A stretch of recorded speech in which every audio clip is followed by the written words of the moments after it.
I didn't want it to be this way. I never wanted it to be this way. Got people checking on me, asking me if I'm okay. Appreciate it, but my answer is always the same. Tired of myself, I wish I could get out my brain. All these thoughts and these feelings are driving me insane. Wish I could do this, wish I could do that. Wish I could just wake up and focus without dealing with all the stress of existence. Feelings of enjoyment and excitement feel distant. I know I'm not alone, I just want someone to listen to the things I have to say, to the shit I have to deal with every night and through the day. But it doesn't help that I always push everyone away. My emotions keep on telling me that I'll only be safe in the dark. Keep it all in my heart, keep it inside and let it tear me apart. Every night I cry cause I don't know where to start. Even now as I try to let it out in my art. I've never had this kind of problem with my mental health. It's even gone as far as making me consider death. I don't think I'll ever do it, but the thoughts are there. No matter how much I deny it, I know people care. Every day I try to fight it, try to hide it, try to keep it to myself so I don't pull others inside it. It's not like I run from help, but that solution's really not it. Cause I still feel like I'm always the problem with or without it. I'm caught in a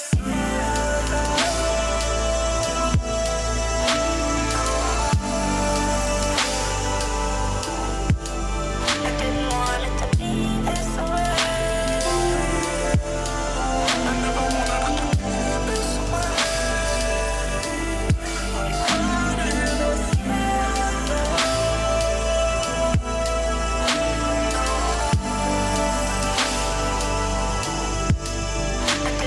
it to be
Good morning. So for anyone who is new to conference or isn't aware of what we mean by the awards, tonight at the gala dinner we're going to be having the HELOA awards. So we've got 3 awards that we've got. So we've got Best Practice Collaboration, so celebrating collaboration in the sector, Best Practice in Marketing, and then our big award, which is our Best Practice Access, Outreach and Student Recruitment. So what's going to happen with that award is that you guys are going to vote on who you think should win all throughout today. And so to showcase what they're offering, each of the nominees are going to do a presentation. They're going to have 5 minutes. There might be a bit of time for questions, and they also have some exhibition stands outside, so you can go and ask them any questions and find out more about what they're doing. So they're very, very exciting projects. So to start with, Alex and Kate are going to talk about their Being a Boy project.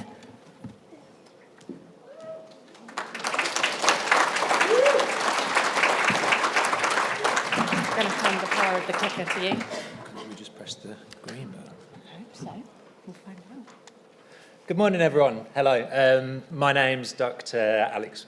No, it's just Alex. My name's Alex Blower, Access and Participation Manager from Arch University, Bournemouth. And I'm Kate Venables, the Senior Access and Participation Officer for Pre-16. For the next 5 minutes, we are going to talk incredibly quickly about our Being a Boy project that we piloted last academic year at the institution. One of the things that I wanted to start off by doing, this is possibly the only slide I'll speak at a normal tempo at, is include the young people's voices, because that's who we're doing this from. This is Jay, that's not his real name, but is one of the young people that engaged in multiple workshops, and I'd like to read a poem that he wrote as part of that and performed, and it's called I Come From. I come from a small house on a busy road. I come from constant arguing. I come from memories with my family. I come from not enough sleep. I come from not being able to stay calm. I come from doing stupid things with people that I thought were my mates. I come from breaking things. I come from overcoming my fears. I come from learning not to judge others till I walk in their shoes. I come from. And I think it's really important, you know, when we talk about these projects, a lot of the time we just talk about numbers, and these are the people that we're talking about. So just keep Jay in your mind as we go through this. So why else are we doing it? Well, we know that progression to higher education for working class boys is amongst the lowest in the country, and it's something that hasn't improved year on year for a long, long time. This is a dashboard that we've put together that you can see at boysimpactcoalition.com. We used DFE data basically to provide access to attainment for GCSEs for boys on free school meals, and as you can see, our local authority, it's 17% that will get 9 to 5 in GCSE English and Maths, so big attainment challenge there. We know that it's been spoken about in the higher education sector for an awful long time. Some of these reports go back to 2016. We also know in 2019 that of 838 access targets set out in access and participation plans, there were 11 that gave specific reference to the group. So there's a whole heap of nothing going on at the moment, which is the motivating factor for why we introduced Being a Boy. So we wanted to challenge ill-founded assumptions, stereotypes and homogenisation of the group. Not all boys are aggressive, not all boys like football, not all boys love competition. So we wanted to question and challenge those things. We wanted to challenge the idea that these groups have an aspirational deficiency, which solely isn't true. They've all got hopes and ambitions. The issue is about the tools to achieve those. And we wanted to stop this narrative that we see persistently, where somehow the inequality that they experience is a personal choice. And we really wanted to learn from the experts, and the experts are the young men themselves. So we really wanted to use the creative tools as a way for them to let us know about their experiences and let us know what it means to be a working class boy in the Dorset area. We also wanted to use it as a way to get some cutting edge research to really sort of help support teachers and advisors with how we can support these men. But also conveying the HE sector with the issue at a national conference for researchers and practitioners to address the issue and to really sort of help us all work together to help these young men. So for the project, there were sort of 4 key areas. The first was student-facing workshops in creative writing, photography and dance. We are a small specialist arts institution, so it was 25 participants, but we wanted to keep it small to really sort of encourage that ability for them to really open up and share their experiences with us. We also did a teacher advisor CPD series that we ran in partnership with the universities of Portsmouth and Winchester, and we reached over 400 professionals across 3 webinars. We also had the HE Researcher and Practitioners Conference that we ran again in partnership with Portsmouth and Winchester. Thank you, partners. And we had 80 participants from over 55 organisations and universities. And we also had Bournemouth Film School create us a How to Be a Boy documentary, which is premiering in February this year, and we've got over 150 attendees already registered. This will be a documentary that will be available for you guys to watch online at a later date, but we're just having the premiere first.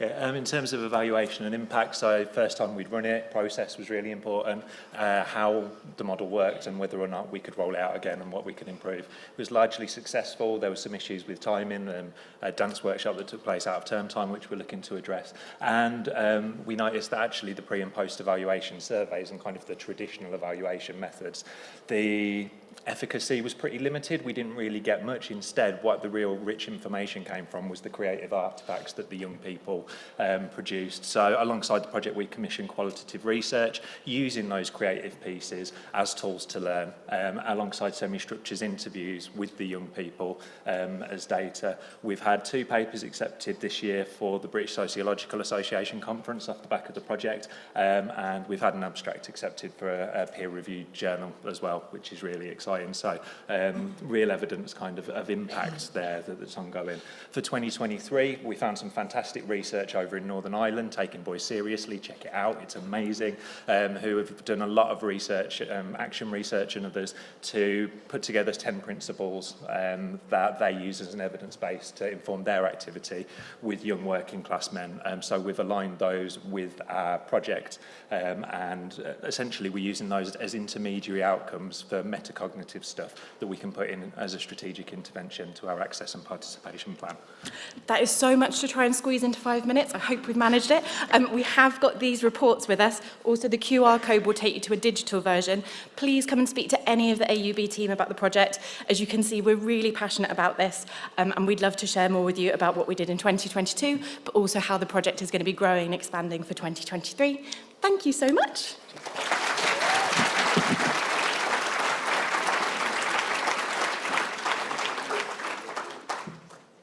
Thank you very much. So next we're going to talk over to Laura from the University of Wolverhampton, talk about the Get Set project.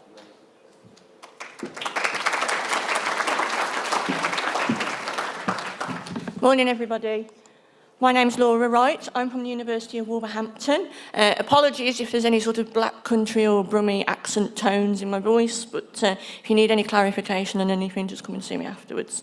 So I am the UK Conversion Manager here at the University of Wolverhampton, and I work with nurturing applicants through from application through to enrolment. Thank you very much for nominating us here today. I'm here to talk about our Get Set package. It's a package that provides an opportunity for us to engage and prepare applicants to get them, to support them through to university, the transition into university, regardless of their background or their level or mode of study. So the key aims of the project, we're looking to deliver a comprehensive package of support from different stakeholders around the university, both in recruitment, in student services, etc. And then we're measuring the impact, and we're tailoring those different activity based on different student groups. And we're also looking to ensure that it's a joined up approach with all those stakeholders across the university, and ensuring that it's a seamless experience for those applicants in terms of supporting them through their transition. And we're particularly looking at things like enrolment, etc., and looking at addressing APP targets. But one of the main aspects for us in terms of the aims of the project is to improve our enrolment and retention rates. In terms of the package itself, it involves different areas of support. So, for example, we have a range of different on-demand content, from videos to library resources, different links to different areas of support that we work with the different stakeholders on. And we have a whole host of different events including we've done things like Coach's Kitchen, a cook-along online, and with our academic coaches. The library do a number of different webinars. We've done some on-campus digital skills sessions and virtual, which particularly is popular with our mature applicants, looking at ensuring that they're confident with different digital skills. We've done events on top tips for mature learners, care leavers, estranged students. There's a whole host of different events that we offer there. But also there's an aspect of communications in terms of nurturing our applicants through to enrolment and supporting them with enrolment through emails, outbound calls. We also use a platform called Bonjoro, which allows us to send out personalised videos. Academic staff will send those out, our student ambassadors, and sometimes our own staff as well, and it promotes peer-to-peer engagement. And through everything that we're doing through this project, we ensure that we're impact monitoring and reporting on the outcomes and how they meet our objectives. So in terms of measuring success, we look at things like event booking and attendance and those rates, and we're tracking and reporting that on a regular basis. We're looking at qualitative feedback from evaluation forms, from all of the activity that these applicants have been involved with. We look at Google Analytics to see the web page traffic, particularly around some of our library resources, and our videos as well, where the applicants are engaging there. And again, we're constantly reviewing the recruitment and enrolment figures, and so that we can evidence that this activity is impacting that. And we do that through weekly, monthly, quarterly and annual reports. So in terms of celebrating successes, we found that our September 2022 intake, we had an increased conversion rate from application to enrolment for those with unconditional offers, which we were really proud of. And we also saw a decline in applicants reporting issues with digital skills and lack of confidence in those digital skills. So, and we saw the height in traffic onto our website, evidence in that. Everybody that attended our transitional events, 100% of them rated our events 7 out of 10 or above, which again we're really proud of. But we're also really proud of the collaboration across different university departments to ensure that we're bringing this package together. Here's just a little bit of qualitative feedback that we've had from some of our applicants, and like for the top one, for example, is from a mature applicant. They really appreciate the digital skills activities that we've done, but we've had lots of great feedback.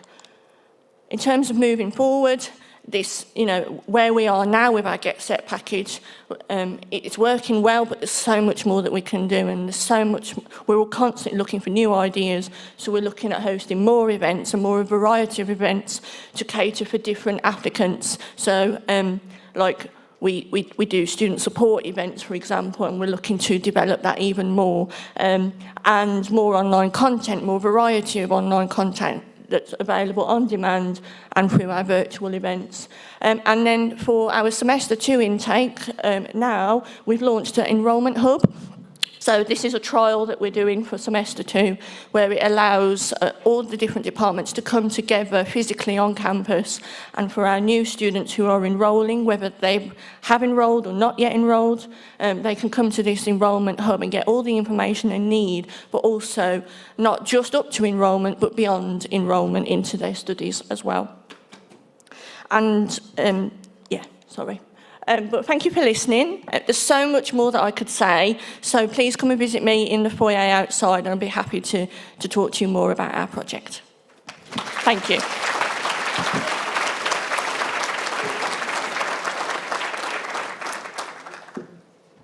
Thank you very much. So our last in-person presentation is going to be from Ali from the University of Warwick to talk about Taskmaster education.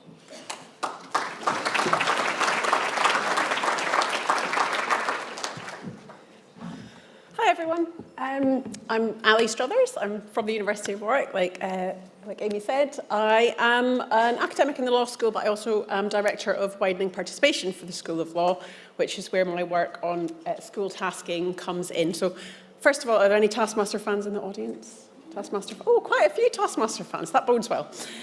So for those of you who are not familiar with Taskmaster, it's a television programme where comedians are set silly tasks to do.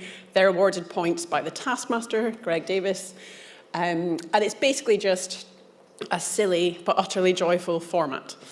And I'm really, really passionate about primary outreach work. I think we need to get into primary schools. We need to be doing outreach as soon as possible to enthuse young kids about the idea of coming to university, and from my perspective about thinking that law is interesting and law might be something that they want to study.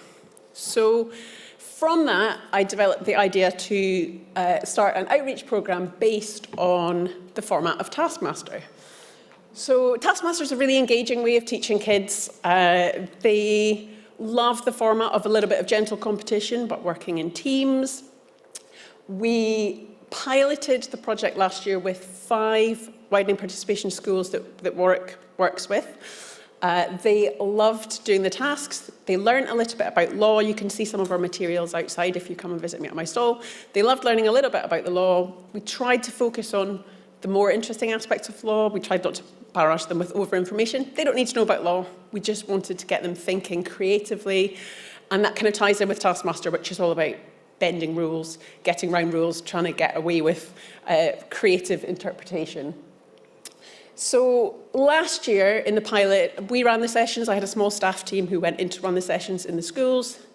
This year, my students, my LLB students, I've got about 25 LLB students who are going in and running the sessions, which is wonderful because the kids don't want to see funny daddies like us. They want to see the students going in and talking to them about law and getting them really excited. So the students, they go, they talk a little bit about law. We're focusing this year more on skills and less on information because that's, I think, what the kids really enjoyed, arguing about whether a Jaffa cake is a biscuit or a cake. Got a lot of interest from the kids. So the students have been going in, it started this week, which is very exciting. We had our first sessions yesterday. The students absolutely knocked it out of the park. It was brilliant. And we're really, really passionate about it because there's not enough outreach happening in primary schools. We were doing quite a lot in the department anyway, but I wanted to do more.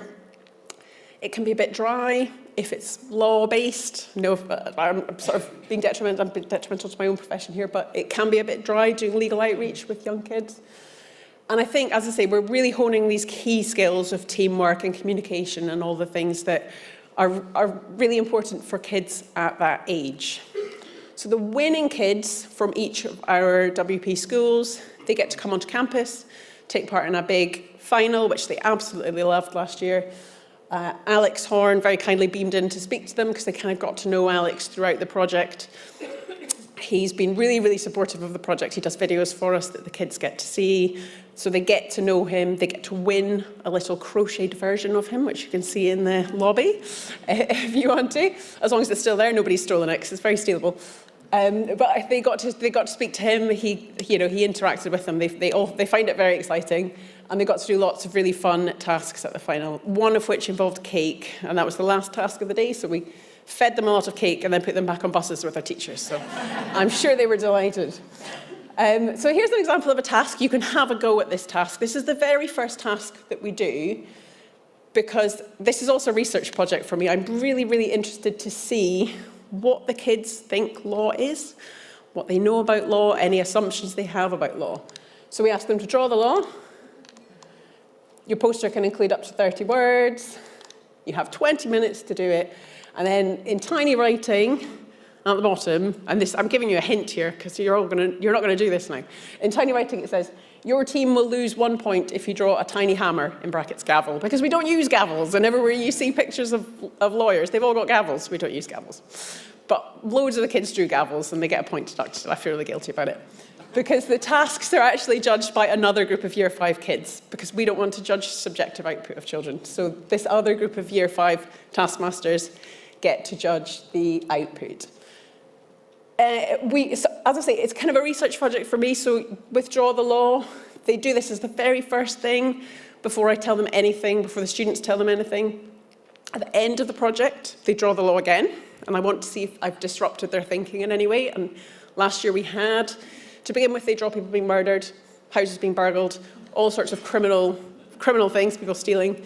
By the end, they were drawing Jaffa cakes. They were drawing snails in bottles. They were drawing a lot more, I suppose, a more diverse range of legal things.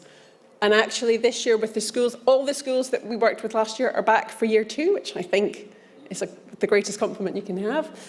Their year 6s, former year 5s, are now going to draw the law again, because I want to see if they've retained any of that information. You know, I just want to see what's happening here. And the other thing from an evaluation point of view, they fill in an evaluation form to begin with. I made it fun this year because nobody likes evaluation, do they? We all think, oh, I've got to fill in an evaluation form.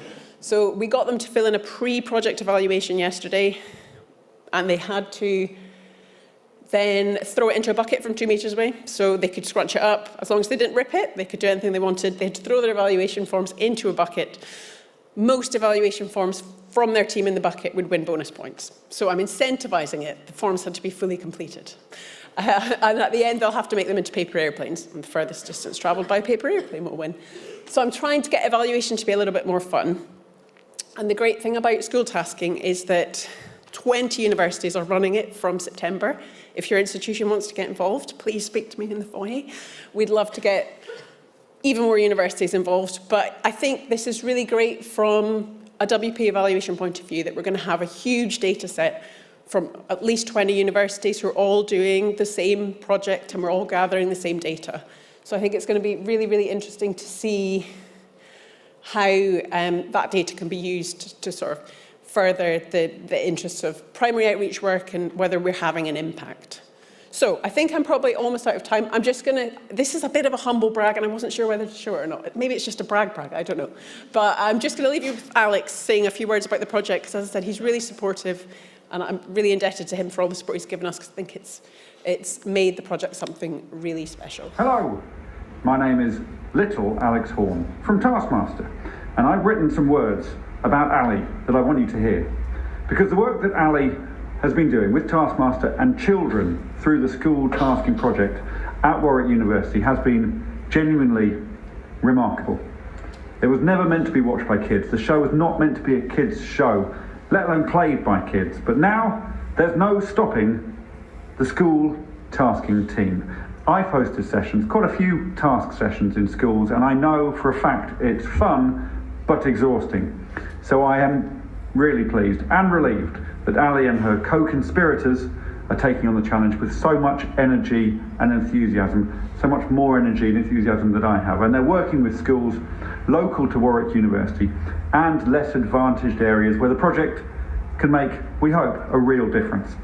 Thanks to her, with a bit of luck and a lot of hard work, our nonsense show might just inspire some young people to have fun, work as a team, and be very silly.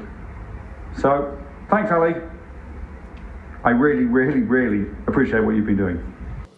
So he's a good egg. He's a really good egg. Oh, thank you. Don't need to applaud me.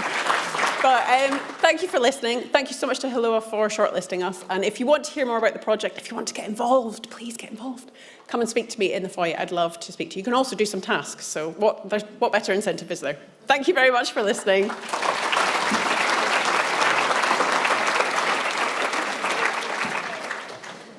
Thank you. Okay, so our last nominee is Jack from Queen's Mary University of London, and hopefully there's a video. I'm going to quickly be taking you through Queen Mary's HELOA award submission for our outreach programme, Queen Mary Futures. So the programme itself, just as an intro, was an opportunity for local students from disadvantaged backgrounds to prepare for higher education, targeted towards students in their first year of level 3 studies, so mainly students in year 12 at school sixth forms or sixth form colleges in and near London. The programme took place for students on a Wednesday or a Thursday afternoon, depending on which subject strand they were participating in, and it happened twice over the course of the academic year, once in October, November in autumn, and then once in February, March in spring. And the programme itself, the in-person part of the programme took place at Queen Mary's East London campuses, and there's also an online component that students take part in as well, which will be talked about a bit more in a moment. In terms of the programme itself, it has 3 kind of underpinning key principles. So one is an opportunity for students to explore subjects that they might be interested in pursuing at higher education. One is to develop academic skills that are required for success at university. The final one is to receive specialist information, advice and guidance about career opportunities that exist with different university subjects. So just a bit of an example in practice how the program looks. So on the left, as you face the screen there, you can see what the week 1 timetable looked like for students who were doing a humanities and social sciences related subject pathways. In week 1, they had a bit of a welcome talk. On a typical afternoon, they'd come straight into one of those subject taster sessions, a few details there on screen. And then after the break, before they leave, they'd have an academic skills workshop. Again, an example listed there. And the other screenshot that you can see is of our virtual learning environment that we give students access to. We try to simulate as closely as possible the genuine university student experience. This is where students can access their compulsory careers module, which they must complete to successfully graduate from the program, as well as watch recordings back of sessions that they took part in and various other things too. In terms of student demographics, on the programme, of the 237 students who completed both our pre and post evaluation survey, 81% were students in the most deprived IMD quintiles 1 and 2, 87% were students from BAME backgrounds, and encouragingly 60% of all the students on STEM subject strands were female. So we were really happy with those outcomes. I'm going to hand over to one of the student beneficiaries now, Bushra, to tell you more about what her experience of the programme was like. I didn't know what university life would consist of. A lot of us have seen it as parties or drinking or any of that, or studying non-stop. I didn't know what a wine participation programme was, and I wanted to see how it would help me. And Queen Mary was my top choice of university. I went to knowing that I was going to do the biological behavioural science strand. I thought we were going to do some like psychology, biology, some like cellular, biopsych. However, we were able to get into biochemistry, neurology, and the basis of life. The program was set out really well, and we were able to complete everything other than capital, but we got rain on, so we can't really do much about that. The staff and student ambassadors were really nice if you needed help getting around, or if you were going to be late, which was not quite an issue, as there were some railway strikes, but they were really understanding. So some of the benefits, we developed key skills which are not only beneficial in university life, they're also quite beneficial in A-levels. As I said, we did some finding source reliabilities, and I know as a biology student, with essays and things, we have to find reliable sources and add information. We were able to discover new university courses as we were quite limited to what we knew from our schools, and we were able to find a direction either going through a PhD or going straight into work. We were able to meet new people and make connections, which hopefully will be helpful if we do research or any type of study. It's not the whole point, but it's another extracurricular which you could add onto your personal statement, which is quite nice. Bushra there talking at our celebration event at one of our biggest in one of our biggest lecture theatres to over 100 attendees. We're very proud of her. Just a few other examples of impact. So 91% scored the programme 4 out of 5, 4 or more out of 5. Also very encouragingly, as of the 9th of January, around 40% of programme attendees had applied to Queen Mary, and the offer rates that they were receiving were much higher than the average, which is also a really, really positive thing. The biggest benefits that students identified to them having participated in the programme were their increased knowledge of different subject areas and the opportunity to interact with current students and graduates. Some suggested improvements were to offer more subject strands and to have a narrower subject focus within strands. Just finally, to talk about that celebration event, then we use that as an opportunity to engage with parents, carers and others. We launched our parent carer guide at the celebration event, which we were really happy to do, and hope that parents and carers can benefit from that resource as well. Thanks so much for listening, and enjoy the rest of the event.